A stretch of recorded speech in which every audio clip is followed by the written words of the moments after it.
Arī sniegotā ziemas dienā Kaivas kvartālā aktīvi turpinās būvniecība. Jau šodien kopā ar Oskaru noskaidrosim būtiskāko par ēkas celtniecību un tehniskajiem risinājumiem, lai man būtu skaidrs, kāda būs mana dzīve energoefektīvā un mūsdienīgā projektā. Sveiks, Oskar!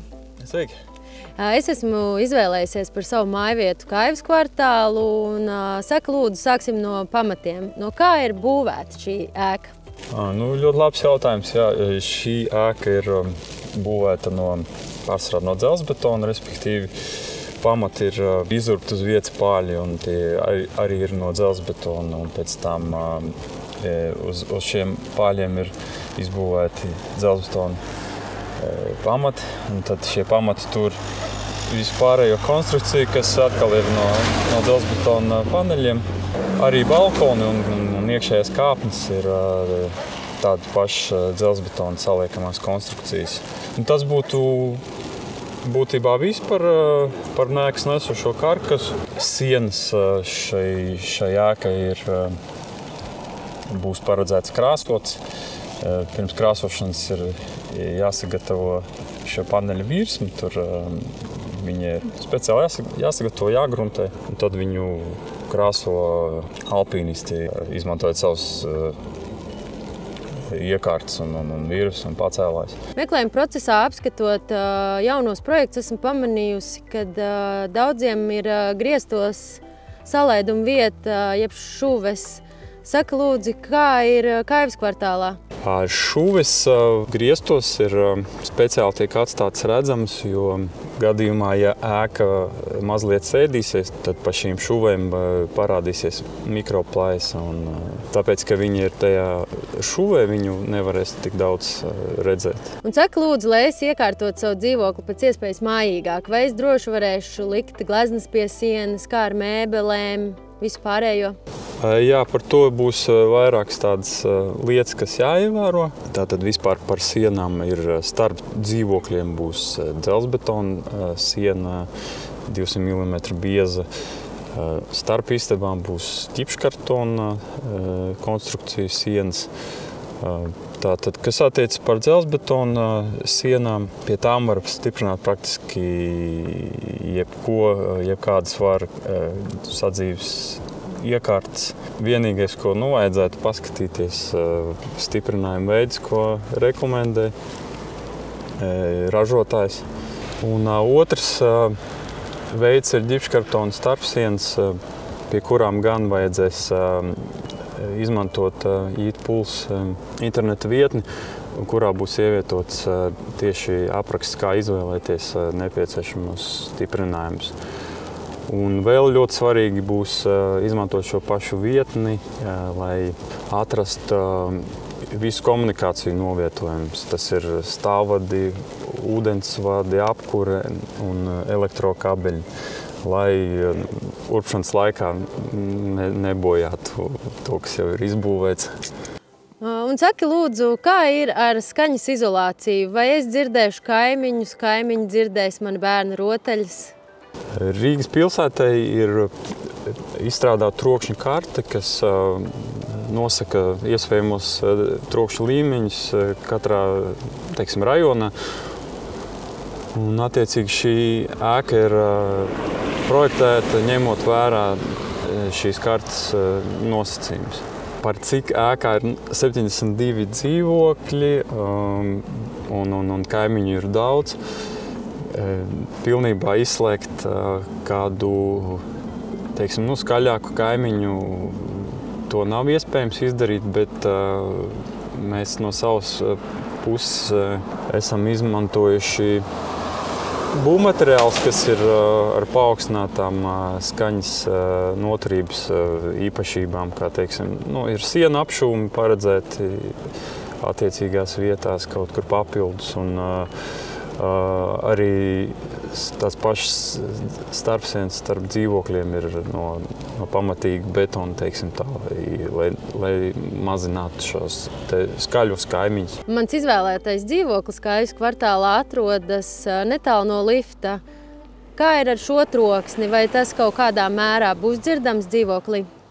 Sāksim ar to, ka lifts ir ievietots pamatīgā betona konstrukcijā. No visām pusēm atkal tie ir tie paši 200 mm. Un arī projekts ir paredzēts ar papildus skaņas apšūmu šajā dzīvoklī. Tas ir no lifta puses. Kā arī iebūvētās skapju vietas un, protams, arī vietas priekš mebelēm, tas viss kopā palīdzēs vēl vairāk mazināt iespējamo skaņas līmeni.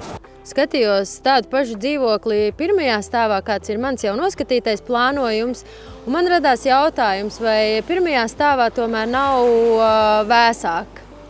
Pirmā stāva dzīvoklim no pagraba puses būs paredzēta akmens pats siltumizolācija. No šī konkrētajā gadījumā mūsu ēkā ir 200 mm bieza vata, kas ir arī, protams, izreitināta un nav uzlikta vienkārši tāpat. Ēkai ir arī energo certifikāts, kas ir aprēķina ceļā veikts, un temperatūra būs tāda pati kā otrajā, trešajā stāvā, neatkarīgi no tām.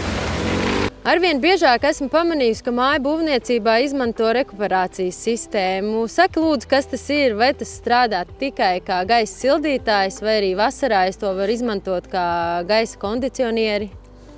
Tātad par gaisa rekuperācijas sistēmu. Tas ir sistēma, kas palīdzēs taupīt energoresursus un saglabāt dzīvoklī kvalitatīvu gaisu, ko paši elposiet.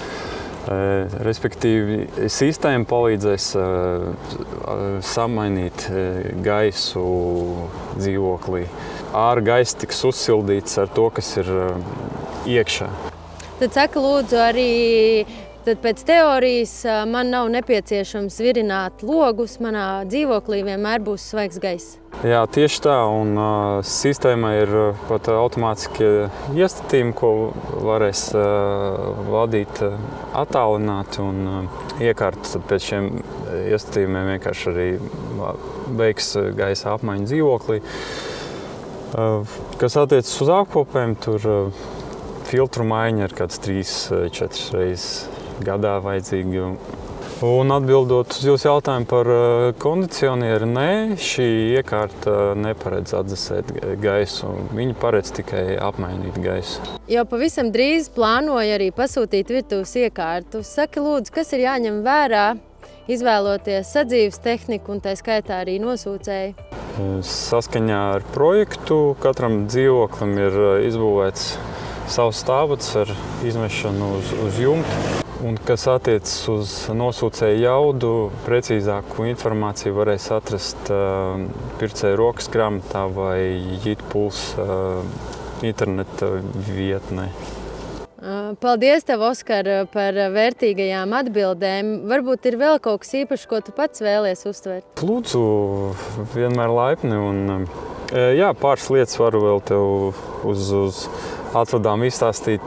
Tātad šai ēkai nokrišņu ūdens, kas paredzēts, ko novadīs no jumta, viņš netiks novadīts pilsētas tīklos, bet būs ēkai blakus ir infiltrācijas lauks, kurā šis ūdens tiks akumulēts. Tad vēl ir tāda lieta, ka priekšlaistīšanas siltajā sezonā ir jums pagrabā būs ūdens, vietējā ūdens spīts. To ūdeni varēsiet tad izmantot priekš apzaļumošanas. Tad vēl ir viena lieta, kas aktuāli tagad ir, tas ir saules paneļi. Arī ir paredzēta viņu izvietošana uz ēkas jumta. Tas rezultēsies mazākos komunālajos rēķinos, protams. Un vēl beidzamā lieta ir šis gāja celiņš, kas ir izbūvēts arī, lai paaugstinātu teritorijas pieejamību un arī sabiedriskā transporta pieturu. Pašlaik vēl nav redzami apgaismojumi ķermeņi, bet tie arī būs uzstādīti tuvākajā laikā. Tad arī šis ielas posms būs sakārtots priekš iedzīvotājiem. Un, Klinta, es jūs apsveicu vēlreiz ar lielisko izvēli un tiekamies pēc pāris mēnešiem jau uz oficiālo dzīvokļa apskati. Paldies!